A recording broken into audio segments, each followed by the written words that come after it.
Hello everyone, welcome back to another episode of r/malicious compliance. In today's episode, if you don't like the way I teach, why don't you complain to someone about it? My mother did do something about it. You want to play games? Sure, but I bet I'm better at them. Before we get started, make sure to subscribe so you will never miss a video. So let's get started.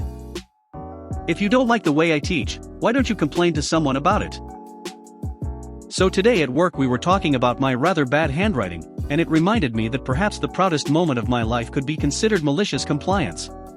If it is not, I apologize, but the reason why I am posting this is because I did what I did with the intention to get my teacher in trouble, which worked in the long term, but I did not expect the events to follow my compliance to occur. This story is also quite long, which I also apologize for as well. This took place roughly 19 years ago when I was in middle school. I had, and still have, a disability that prevents me from writing legibly. However, my parents quickly learned I had an insane typing speed. As a result, my ADHD psychologist and parents got me an AlphaSmart word processor for my 5th grade Christmas present. It would be an understatement to say this was a life changer. My assignments became so much easier. I knew the stuff, but couldn't write it down. My attitude about school changed, and I became the hip popular kid at school for having this fancy new piece of cutting-edge technology. None of my teachers between the 5th and 7th grade had an issue with this, and were quite impressed by the technology. Mind you, word processors weren't exactly new, but seeing them in schools were unheard of at this point as they were quite expensive. This changed in the 8th grade with Mrs. Grump. Mrs. Grump was your traditional old woman who looked like my great-great-grandmother, gray hair, wrinkles upon wrinkles, a bead necklace that reached past her breasts, flower print outfits, and clip-on earrings. Seriously, she was one bobbed hairdo away from being Karen's grandmother. First day I took my word processor out, she was on my back. Anytime she saw me with it, she would threaten to take it from me and reduce my marks for the class. I recall myself standing up for myself the first time, but I was never one to argue with my teachers. I never needed to because my teachers up until then were completely understanding. When she said no, I backed off. At that point school became miserable for me. When I typed up my assignments, Mrs. Grump lowered my marks for not being handwritten. Anytime I asked her if I could stay after class to finish my assignments or finish writing down my notes, she would lower my marks on the next assignment for wasting her time. Anytime asked a friend for help while in class, you guessed it, she would lower my marks. Luckily, as most of my fellow students understood my problems, a group of them approached me and offered to help me. They started offering me their notes each evening, so I could bring them home and photocopy, so I could keep up with everything. We also hung out in the library at lunches, and they actually helped me with my handwriting, so it could be at the very least legible, allowing me to write out my homework, despite it taking super long. I genuinely don't know what her problem was, but she began reducing my marks because of poor handwriting, and inspecting my binders to make sure I wasn't stealing other people's work. If she found a photocopied note, say it with me, she would lower my marks. This was absolutely ridiculous as none of my classmates were marked in such a way. Now, as I explained, I am not one to question authority. Despite being miserable with Mrs. Grump's attitude, I quietly accepted I would probably fail. Unfortunately, I don't remember why my parents didn't help, but I think it might have been due to my older brother being part of Mrs. Grump's in the past, and they thought I was being overdramatic, ADHD, remember? With the background out of the way, on to the compliance. I don't know what happened this particular day, but I had a sudden surge of confidence. It was a particularly bad day. I remember we were doing an assignment involving microscopes in class. We needed to describe what we saw, and instinctively I brought out my word processor. I put it on the table and looked down into the microscope, but when I came back up, Mrs. Grump was standing at my desk with my word processor in her hand. Mrs. Grump, I am confiscating this and throwing it away. Me stuttering, but I need it, and it's expensive. Mrs. Grump, too bad, I have warned you many times not to bring it out in my class. You didn't listen, and so these are the consequences. At this point, she put it in her cabinet unit and shut the door. Everyone in the class was silent, and Mrs. Grump sat back down. Some of my classmates tried to calm me down. I was crying, and Mrs. Grump didn't care. In particular, I recall, of all people, one of the students who usually bullied me trying to cheer me up. We'll call him Jim from now on, as Jim now works as a coach at a gym now. I didn't work on the assignment, and when Mrs. Grump came to take my blank sheet she scoffed. "If you don't like the way I teach, why don't you complain to someone about it?" I left the classroom, defeated, but to my surprise, during lunch, Jim came up to me with my word processor in hand. He stole it out of the teacher's cabinet while she was returning the microscopes to the lab. He told me he was going to keep it in his locker till after school when he'll return it, that way I wouldn't get in even more trouble when she finds it missing. It was at that moment when I snapped. I don't know what it was, maybe the fact that the person who had bullied me for so long was the one helping me, but I wanted Mrs. Grump gone. But what was I going to do? Well, complain to someone, of course. She is the teacher, and it's not like me to disobey the teacher. Now, in any other situation, I honestly don't think this would have worked, but I got extremely lucky in regards to the events that followed this decision. So myself and Jim went to the school's principal during lunch. Me and the principal up until this point had never officially met, as she had just started at the school this year after the previous principal retired. We are going to call the principal Mrs. Awesome. Mrs. Awesome was eating at her desk, and was surprised to be interrupted, though she did sigh when she saw Jim. I know for a fact those two were well acquainted. I think she thought the two of us had got in a fight, so she asked me to sit down and for Jim to wait outside. I started explaining to her what happened in class, and after she realized Jim wasn't to blame, she called him back in to support my story. When I mentioned the word processor, however, her eyes lit up. Despite never formally talking before, it was clear she knew who I was. The discussion shifted to the word processor itself, and she asked me to go over its functions and everything. I showed her how I could type on it, transfer the files to a computer to either print off or email, the typing tutorials loaded on it. I explained why I needed it, showing her my handwriting, and how I had relied on it since the 5th grade. She and Jim seemed quite interested in it, taking notes and everything. At the end of the impromptu tutorial that lasted, Mrs. Awesome thanked me, and had a step out for a moment. After she brought me back in, she explained to me that there was nothing she could do at this point in time. She gave me an out-of-school suspension for a week, but explained I was not in trouble at all, and it wasn't being marked against me. The explanation I believe she gave was for stealing out of the teacher's cabinet, though I wasn't required to return the word processor. This also got Jim out of trouble as well, which he was thankful for. Mrs. Awesome said that everything will be taken care of next week when I return, and she'll contact my parents explaining the situation. The week I was off, Jim was coming by and dropping off his homework so I could photocopy it and not fall behind. Quite frankly, at first I thought he just wanted me to do his work for him, as it was a complete 180 on how he used to treat me, but we became good friends after this happened. Even asking him today, Jim doesn't recall why he started treated me better after Mrs. Grump took my word processor. During those days, my parents were on the phone constantly. I wasn't aware what was going on, but they bought me a new game, bought takeout a lot. Genuinely, I felt pampered. My parents came in with me when I returned, but rather than to the classroom, I was brought to the school's boardroom instead, where a bunch of people in suits were. My family doctor and ADHD psychologist was also in attendance, which honestly shocked me. Mrs. Awesome explained to me that these were representatives from the school board, and that they were extremely interested in my word processor.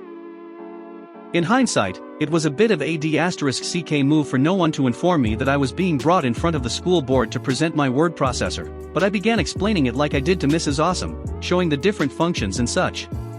After I finished, my family doctor and psychologist gave a better explanation than what I gave as to why I needed it, and how it helped, and it ended with my parents explaining how it has changed my education, and how I enjoyed school. Honestly, I don't recall the immediate response, but a day later Mrs. Awesome did explain everything to me. Apparently, she was actually a sitting member of the school board, who had been standing in as principal that year until they found a replacement. When I showed her the word processor, she saw the potential they had to help students such as her own daughter, who had similar circumstances as me.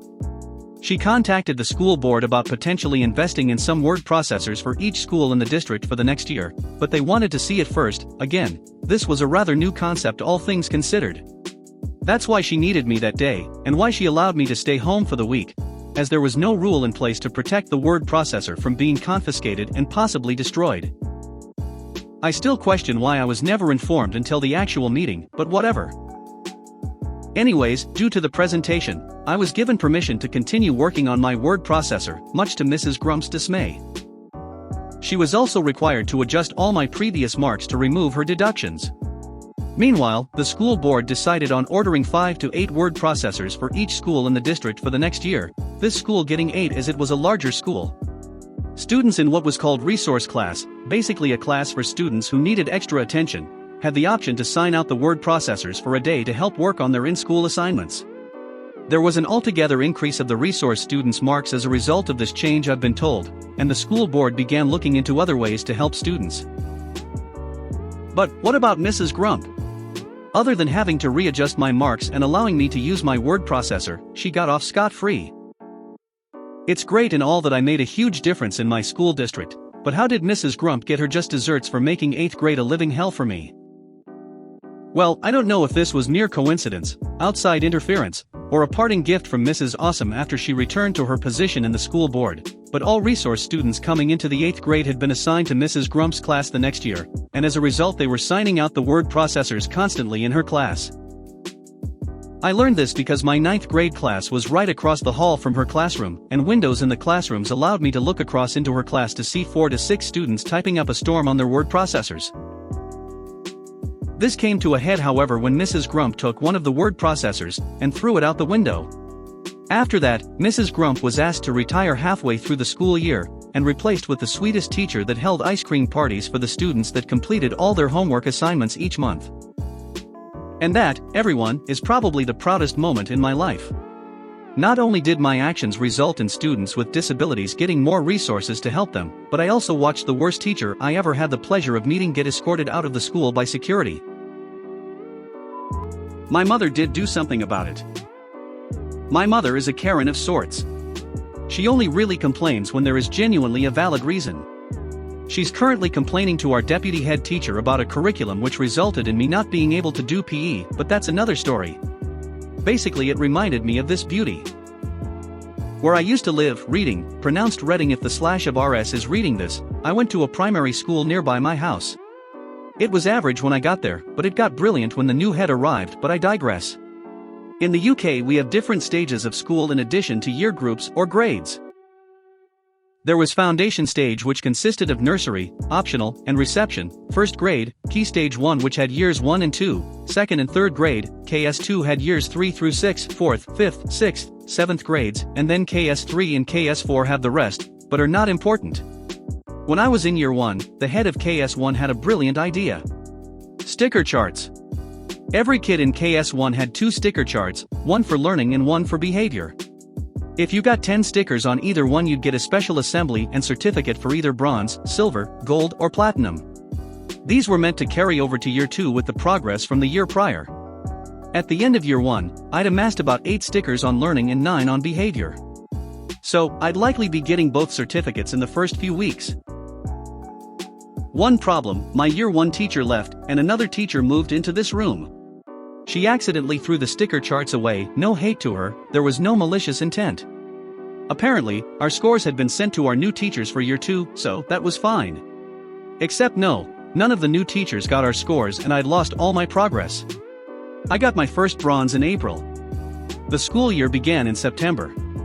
My mother noticed this and found out about the thrown away charts and approached the head of KS1 with her concerns. Not word for word, just an abbreviated convo. Mom, hi MRS Karen, not real name, she taught my brother at the time. Karen, his MRSOP. Mom, I'm a bit concerned about my son's score. He should have got that certificate a long time ago. Karen then explained the situation and Mom asked what was being done. Karen, there's not much we can do, I'm afraid. Mom, I understand, but the entirety of OP's class lost their scores and my son noticed that kids younger than him had better certificates. Karen then got irritated, cut her off and attempted to kind of shoo her. Karen condescending, Mrs. OP, if you want to do something about it then please do. She then walks off. My mom was livid. She just wanted to discuss finding my year 1 class's score so things could be fair. Mom went around to other mums of kids in my year 1 class and asked around. Turns out, their kids had been hard done by too. One kid had all 10 on both of his silver charts, and was meant to get them in the first assembly. He had to start again. Everyone was seething. Mom went to every teacher, every admin, and the heads. Karen was humiliated. Apparently, ruining an experience for 25 6 to 7-year-olds doesn't sit well with their parents. We were given lots of stickers to make up for it, and even got a custom certificate at the end of the year. But wait, there's more. It turns out that my mother actually did Karen a huge favor by not telling the head and admins about her comments, or she would have been given a serious slap on the wrist. Karen was actually forced to retire the next year by the new head, who had heard about the situation and also received loads of complaints from parents. She was a horrible teacher. She'd yell at her students and not try with them at all. I had to endure her once a week for spelling and maths. They split us up for those. My brother was the real loser as she took out the humiliation on him. He'd be treated extra harsh by her. Didn't help that he had undiagnosed ADHD. Karen confiscated anything that he had in his pocket. He and his friends bought Bakugan to school to show off at break. She didn't take anything from his mates. She'd also take digs at me when she could. Whilst chaperoning us on a trip to Windsor Castle, the Queen was there. But we didn't see her. She yelled at me for doing something that everyone was doing in front of my fucking mother, who couldn't say anything in front of the other kids, but she gave her the death glare to end all death glares. Karen was a massive B*TCH, and if she just asked about, she could have easily found the scores. Instead, she was rude to an adult woman who isn't a snotty 6-year-old with a chewing problem which she was used to. B*TCH suffered the consequences. You could say that my alt-reality Karen mother did do something about it. You want to play games? Sure, but I bet I'm better at them. I drive a truck out of the same warehouse every night. I show up at midnight, get my paperwork, and deliver the load on that paperwork. Most nights I get the same run, which is scheduled to leave the warehouse at 2:30. I show up so early in case they need me to pull a different load. I've been there for close to 2 years now, and always got along with everybody for my first year. About 9 months ago they hired a new dispatcher, the person who hands me my paperwork, and she started implying she was interested in me. She would compliment my looks and ask about my day and stuff like that. After a few months of this I asked her out, she agreed, I scheduled a date, and all was well. When the date came up she cancelled last minute and asked to reschedule. She never got back to me, and I never reached out again. No big deal, this is pretty typical behavior in modern dating. We still saw each other at work and got along well enough. I treated her like any other coworker, and she did the same. That is until about 3 months ago anyway. I came in and got my normal run, which leaves at 2:30. Since I have some time to kill I go hang out with a buddy who's close by, something I do quite often, and everyone is cool with it. As long as I deliver on time, that's all that matters. I came back at 1:45 and found out my truck needed repairs, so I went into dispatch and asked for a different one. The dispatcher gets snotty and starts yelling at me about how they couldn't track me. We're constantly monitored by GPS while on duty, but I wasn't on duty yet, so there's no need to track me. I argued back for a little bit and eventually just sighed and said, can I please just get another truck so I can deliver on time like I had planned? She throws a key at me, and I go do my job just as well as any other day. All goes well for the next 2 months or so. I still see her every day, but I keep conversation to a minimum and do my job. One day I come in and find out they don't have a load for me. That's not uncommon, and I get paid just to be on call, so I'm content. I go hang out with a buddy as usual and await the call to either come in for a load or get relieved for the day. She calls at about 1 a.m. and says come in when you get a minute. I say okay and she hangs up. I show up in about 5 to 10 minutes and she tells me that another driver didn't show up for his shift, so she called me in for his run. He actually showed up a few minutes late, between the phone call and my arrival, so she gave him his usual run and said they didn't have anything for me. She then proceeds to scold me for taking too long to get there, saying the load would have been late.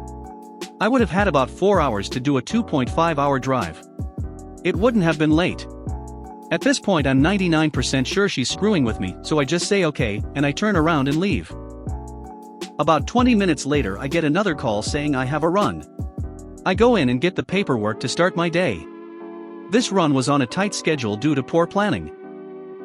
It could have left the warehouse earlier, but it didn't, and now there's only a 15-minute margin of error. I notice there's an issue with the trailer. It's nothing dangerous, but it's technically illegal and shouldn't be on the road. Normally I would just pull the trailer and report the issue when I got back since it isn't dangerous, but not today. I bring the trailer to the on-site shop for repairs, but the mechanic couldn't fix it. At this point dispatch is calling me asking why I haven't left the warehouse yet, so I fill them in. I tell them I'm not pulling a trailer with any flaws, and we need to load the product into another trailer. They agree because it's illegal for them to make me drive a vehicle I'm not comfortable with, and we get started. It took about an hour to move the contents of the trailer into a new one, so at this point I'm running about 30 to 45 minutes late. I just sat in my truck browsing Reddit while the warehouse did all the work.